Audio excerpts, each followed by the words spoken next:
Hey folks, how y'all doing, old man? In the land of grills, it's hard to miss when you get something that big in the land of grills. That's right, folks. That's the Masterbuilt Gravity Series 1050. It's the biggest one they make. This is actually the biggest of these type on the market. And I've had a lot of people ask me, and I am so super stoked to do this review for you folks. As you know, I have, see the blue one over there? That's the 560, and I got the char griller too, 980. 1050 Masterbuilt, folks. We're going to go through this step by step. There's actually going to be a series of videos related to the Masterbuilt 1050, starting with this one. There's going to be a burn-in, there's going to be a biscuit test, assembly video. We'll do a couple cooks on it, and then if you're wondering, yeah, it's going to go head-to-head against the char griller 980 and Gravity charcoal grill, folks. Oh, I'll tell you what, let's get into it. All right, folks, as always, you take a look at the price, and we're on Amazon right now, and you can see that's Amazon choice. Going for 800 bucks. These things have come down a little bit. When they first came out, for some reason, I remember them being around 1,000. So now they're at 800. So they're really getting competitive with their prices. If you want to know how much it weighs, look at that. It's a whopping 200 pounds. The box actually said 250. So I don't know if that's with all the racks in it or not, but you can see the dimensions there, 33 by 61 by 52. That's length, width, and height. And obviously it uses charcoal. 225 in 10 minutes, 700 degrees in 15 minutes. I agree with that. It'll hold 10 pounds of lump charcoal or 16 pounds of briquettes. They do have some accessories for this thing. You can get a cover and you can get a rotisserie. I believe the rotisserie is 99 bucks. And the cover, you can see there's a cover there for looks like 60 bucks. So a lot of good stuff here. Let's take some closer looks at it.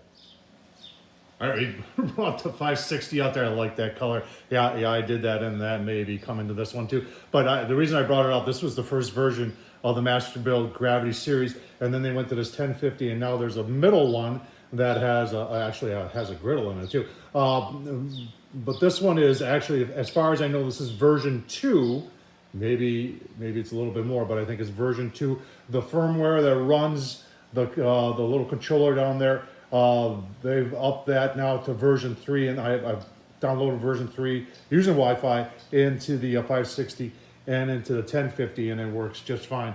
But let's look more specifically at the 1050. How does it work? I get that all the time.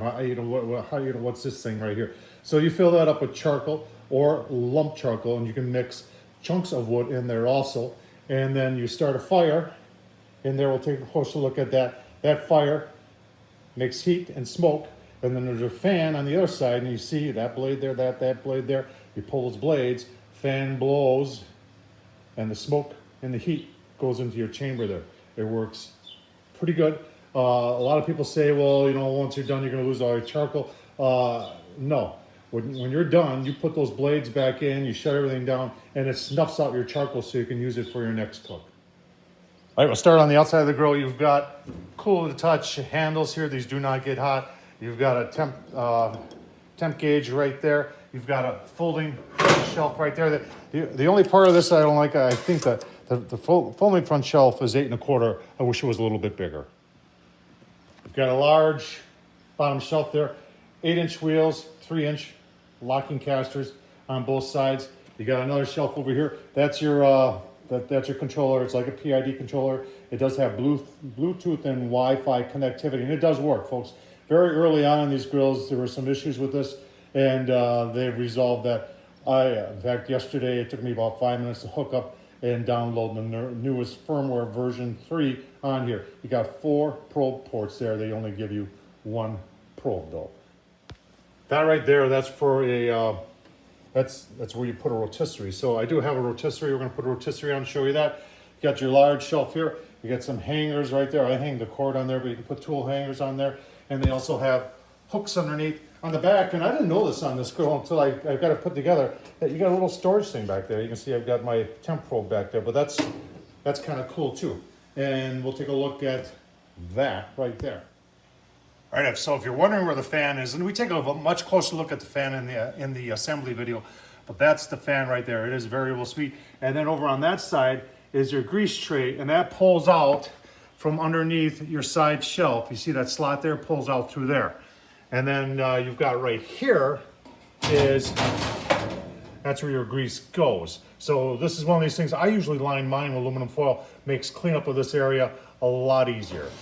All right, coming around to the charcoal hopper side, and it's kind of deceiving because what you're seeing here, these are heat shields. So the hopper, you see that shiny thing in there? That's actually the hopper. And you've got a lid here, this is where you put the charcoal, and then that's where you light it, and that's where you put, that's where your ash can is. All right, there's your sliders. In order to operate this, you have to take the sliders off. And then the sliders, like that, get hung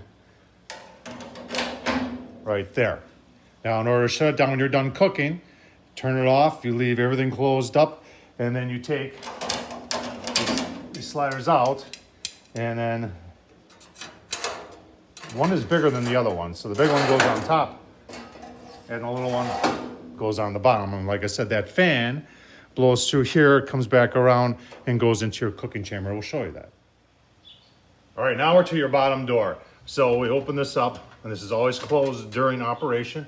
And we've got a gasket in here. This is our ash pan. So this is where all the ash goes. It falls down, and you empty it out. Obviously, once it's cool.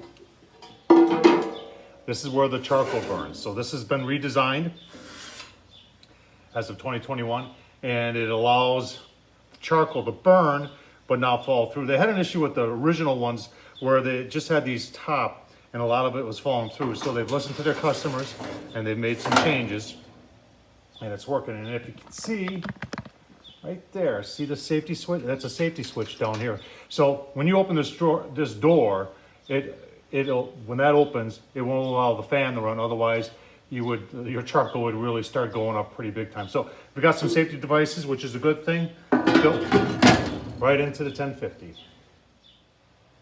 All right, people always ask how do you start the fire. So you've got a fire starter right here, and you slide that in here, and obviously you've got your sliders pulled, and then you just take a lighter. I use a propane torch and just light them real quick. I let it go for about 2-3 minutes. Shut this door, and then I turn it on. And if you're wondering where you get the lighters from, you know, even Masterbuilt makes their own fire starters. All right, on the top, this is where you put your charcoal in, folks. And you've got an adjustable hinge there, and then we've got a gasket right there, and then I put a light in there just so you can see. So that's what it looks like. Remember we looked at that charcoal grate, burn grate?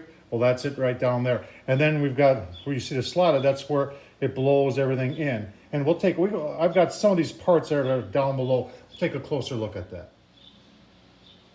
All right, I get the questions all the time. What's down there? What's in there? There has been some, over time, has been some controversy as to what they use instead of like putting a fire brick or something like down there. So this is the metal blower, the metal grate, and this is where it blows through. I've never really had any issues with this, but when I ordered a replacement kit, it came with it. Now, when we're looking down there, we're seeing this metal. And they're telling us that this is more or less for shipping. It's somewhat sacrificial. And as time goes on, this kind of wears away. And then we're ended up with this type of material. And I refer to this as like stuff that they use to make the tile on a space shuttle, but apparently it's not. It's some food safe, high temp product, and it's actually soft. I really don't know what it's called, but it actually it does burn away a little bit. But I've had the 560 now for over a year. I've done a ton of cooks with it, and mine is still intact. In fact, I ordered this replacement kit based on what everybody was saying. Oh, they're going to wear out in a couple months, so I ordered a replacement kit, and I haven't had to put it in. So the product they're using is working, and I really don't know what else to say besides that. It's working. All right, so this is inside the charcoal hopper of the 560. The 560 and the 1050 have the exact same size. So this is after a year, and you're saying, well, what's going on with size there? That's just creosote. That's going to happen to the 1050 too. And a lot of it depends on how clean of fuel you burn. You can see I'm using some cheaper briquettes in there, and I like to use some good quality lump occasionally, and I like to use good quality charcoal too. So this B&B competition oak. If you can find this stuff hotter, longer, cleaner, this is the stuff to use. And then Masterbuilt makes their own, and I've got actually 2 bags of it right here, their own lump charcoal. And that does burn a lot cleaner, sorry, getting you dizzy here, than say some cheaper briquettes, even Kingsford. I know people say, really? Yeah, Kingsford isn't that clean. So that's normal, and you can see the burn plates down there, and like I said, this has had a lot of cooks on it, and it is still working. So where does all the smoke vent? You're looking at this and you're going, where does the smoke vent? And that's it right there, that little slit right there. So they've made some improvements on that. So on the 560, and you can see Tom Horsman did a mod there, it was just an open hole. And the wind, the rain, the snow was blowing in. So I didn't want to choke it off, but I wanted to protect it. So that's what I did on the 560. They realized that at Masterbuilt and built it like this, so it's a lot smaller, and there's very, very little chance of any rain, wind, or snow is going to get in there. I know we talked a little bit about the controller, but the controller does work very nice. You got on and off. You've got you set your temp, and it monitors the temp. You can put your probes in. You got a timer on there. Obviously, you got Wi-Fi, Bluetooth. You can download the app, folks, the Masterbuilt app, and in my opinion, for me, it works very nice. So there's the temp gauge that they're still giving with this grill, and I don't know what to say about it, but it really doesn't tell you anything. So I've swapped mine out, and I'm going to swap it out. I've got another one coming. It's got a little bit bigger lettering on there, so an old man like me can read it better. But I don't know what to say about that. So I hear what you're saying. You're saying, well, because there's going to be a discrepancy between that and that. But I'll tell you what, folks, on the 560 here, this one reacts very quickly. This one's a little bit slower. But you leave this thing dialed in, say at 225, and leave the lid closed for 15 minutes or so, this thing dials itself in pretty darn close, probably usually within 5 degrees of that. So nothing to be embarrassed about, Masterbuilt. Just put a better one on there, because it works. Yeah, I know you're asking about the color. I painted it. High temperature engine paint, that's Ford blue right there. And are you saying, is that gonna happen over here? Keep watching. All right, we're gonna go on to the inside, but you can't help but talk about what I refer to as the bread box design here. I love this lid, I love this hood, I love the way they stack this up. It works so efficiently, and it's just an outstanding idea. All right, on to the inside. Remember, this thing is double walled. And then on the inside here, there is a lot going on here. There is a lot of engineering going on in here. This shelf system on the 1050, and I'm going to show you this, is very unique. And you can see you've got 3 levels of cooking here.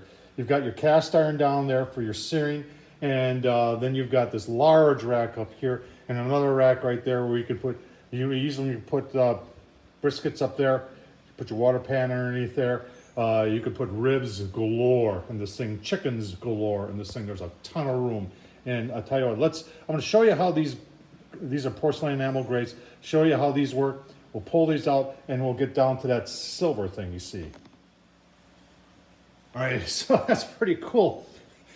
Once you figure it out, you can store all your grates inside the grill, so you don't have to worry about storing them somewhere and getting everything all greasy. So that is pretty cool, but you got to play with it, because there's a lot of slots and stuff right here, but it works. All right, our cast iron grates obviously need to be seasoned. You can see they got a side there that says sear. I usually just leave it on the sear side, but they are easily removable. There's 2 pieces, and the other side says smoke on it.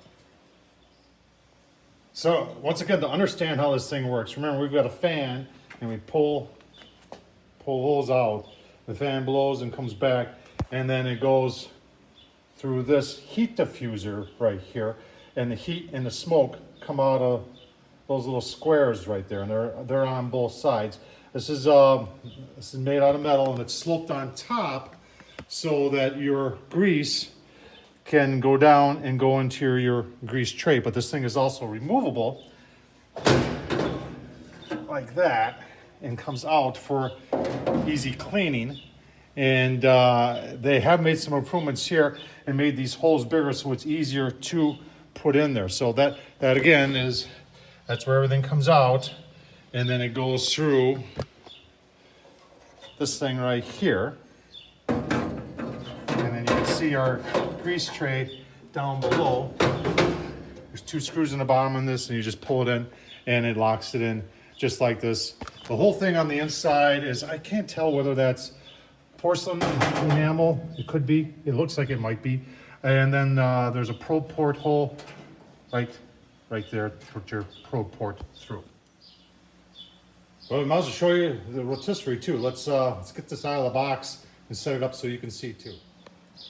All right, so there's the rotisserie for the Masterbuilt. They make a universal one. This is the universal one. It fits the 560, the 800, and the 1050. Tom Horsman at YouTube, I'm going to do a full review of this. That'll be posted up shortly, but fits in there pretty nice. Only disclaimer on it, if you're going to be above 450 degrees, they recommend taking this off. That's plastic, it might melt. And it went on in 5 minutes, and to take it off, you can leave, I believe, that bracket on. It's just a matter of taking that off, and that just means taking that plug out, putting the plug back in wherever it went to. It's yeah, it's over here. So, oh, there it is right there.